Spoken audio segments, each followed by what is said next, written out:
The Swiss launching the first project supporting civil society here in Serbia. As you have just heard from also the Swiss ambassador, we have a very, very strong tradition in Switzerland of engaged civil society. So what is crucial then, why is this working, is on the one hand side, the citizens, they know their rights, they're interested, they're engaged, they ask for information, they contribute. On the other side, the institutions, they're open, they are accountable, they are transparent. So there is this dialogue happening and interaction, seeking joint solutions for the benefit of all.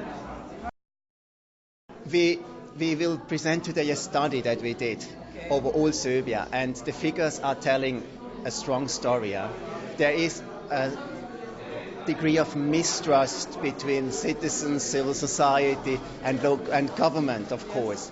But there is also many organizations engaging and trying to improve it, and that's why the Swiss are launching also such a project, to really support the civil society citizens to engage, but also to interact better with the local governments or even with networks on national level. So if everything would be perfect, the Swiss probably would not have such a project here. So that's why we are really looking forward and supporting jointly the civil society.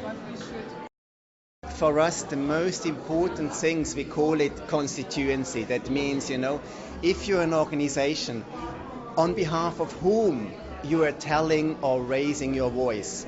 So it's important that the organization have a representation of their members and citizens. And I think this is key.